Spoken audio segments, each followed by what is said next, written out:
Get ready, Staten Island. The Ferry Hawks host the Hagerstown Flying Boxcars. Tonight at 7 p.m., it's soccer night, and kids glow around the bases postgame. Saturday at 6:30, it's Broadway night with postgame fireworks and Broadway rave. Sunday at 1:30, it's Military Appreciation Day, and the kids run around the bases. A great day out for the entire family. Kids run the bases after every Sunday home game. Want the best seats all season? Get more Ferry Hawks for only $63. Visit ferryhawks.com now to lock in your seats. Listen, all you New Yorkers. Excuse me. Taxi. Okay, man, we're looking around. This is the 77 WABC minicast. He's the CEO of JNS.org. And the reason why I'm going to Israel this Thursday is because he once again has given me the tremendous honor of speaking at JNS's International Policy Summit, a big 3-day speaking event in its second year. It's going to open up, as they do each year, with Bibi Netanyahu and Mike Huckabee. And then I'm probably going to speak the last block with people like Mark Levin and Alex and Ron Dermer, Victoria Coates, Morton Klein, and others on the Tuesday night. But over the years, these last couple of years on this show, Traiman has really come to love President Trump. He really has. And most Israelis have. That may be over. Here was Alex's tweet yesterday. The statements by President Trump are absurd and no way for a U.S. president to speak to an ally. The president reserves the nicest comments for Israel's enemies, including Erdogan, Al-Thani, and al-Shara. You could add Mamdani to that list. The president, with his string of recent comments and his saving of Iran's regime, along with its terror proxies, risks turning into an Israeli adversary. Now, this may play into Netanyahu's sweet spot.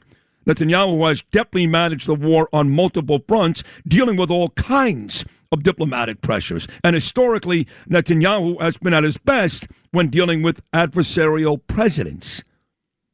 Well, I got to tell you, you know, Alex, nobody loves President Trump more than me. I adore him. I think I texted him 6 o'clock yesterday morning to wish him a happy birthday.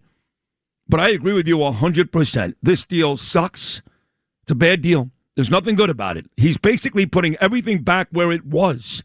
That's it. From the Strait to giving money to Iran, he's putting everything back where it was.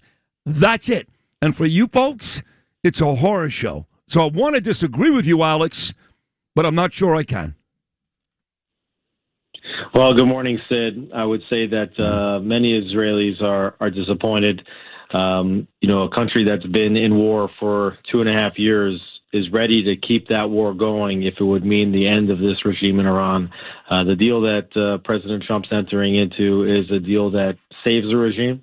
It's a deal that is meant to protect Iran's proxies, including Hezbollah, which is actively firing on Israel. But what's worse about all of it, because you can understand that America has really no obligation to Israel and helped Israel tremendously, and Israelis are tremendously grateful for that, is that at the end of it, with Israel flying side by side in the skies with America for 6 weeks, that the U.S. president would just publicly turn on his ally, on our prime minister, who I believe has just been acting the way he's been acting the entire time since this war began, which is to protect Israeli citizens and defend Israel's interests.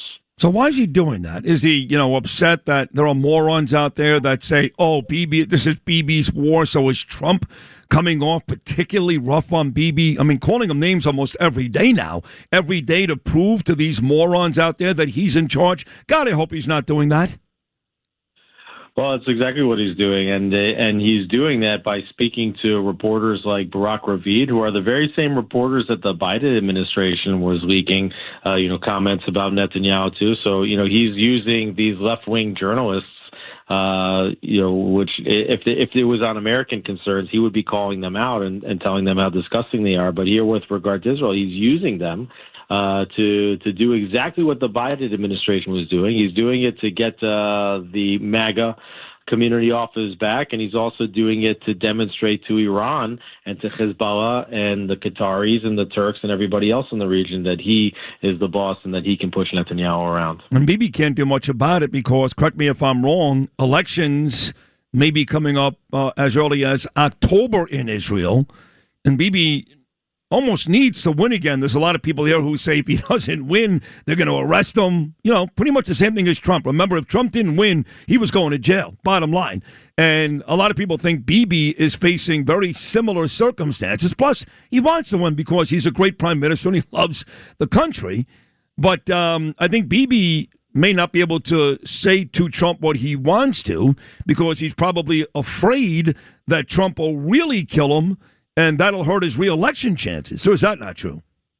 Well, I think for Netanyahu, he's a statesman, and he's one of the world's top diplomats, and he would never talk about that like that about an American president. He never talked like that about President Obama or President Biden, even when he had differences. And he always stressed that there can be differences, and there always are differences in the room when you're talking among family. But what's the most important thing is that when you're in public, that you always make it look like there's zero daylight between Israel and the United States, because showing that daylight sends a very, very powerful and dangerous message to the enemies of Israel, who are, by the way, the same enemies of the United States.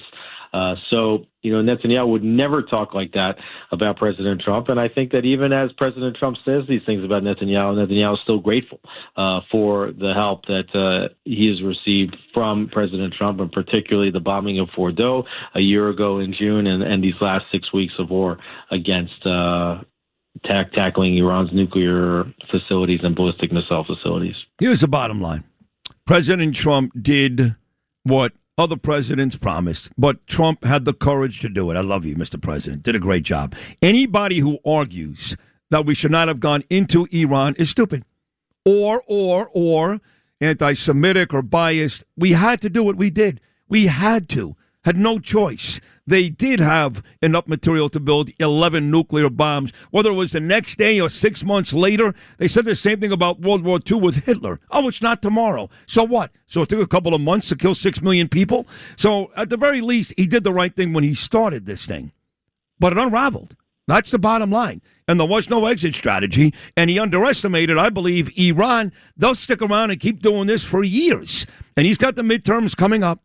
And gas and oil prices are going through the roof, and he was stuck. We were stuck. So he just ended this thing because there was no good way to end it. That's not a good deal for me. That's what I'm thinking.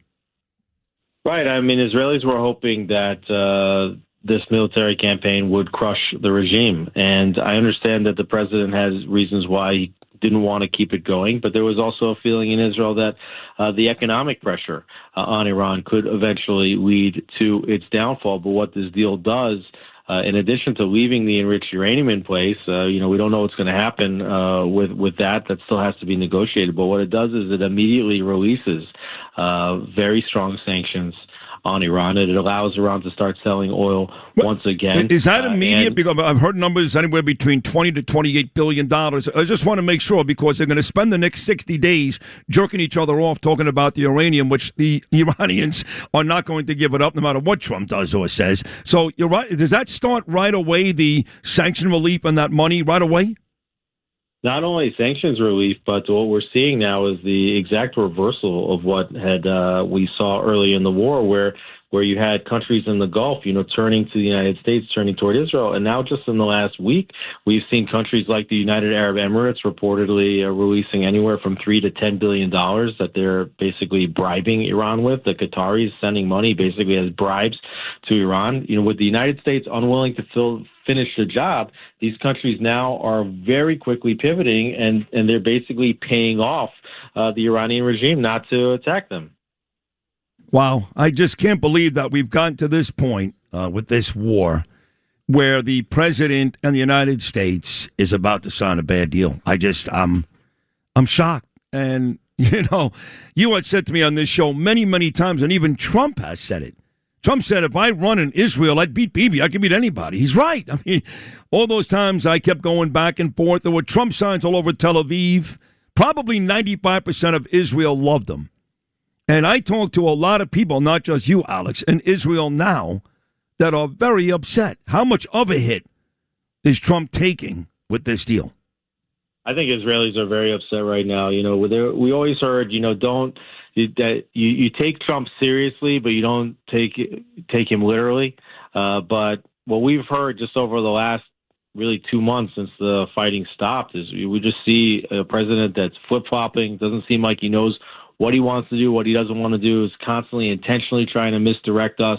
And now he's turned very, very hard against our prime minister. And, we support our prime minister in his battles against Hezbollah and Hamas. Even those that want a different candidate for prime minister come October, doesn't mean that they think that this war should be fought any differently than it's been fought. So, it's very, very disappointing, and Israelis are very concerned that the president has lost his way.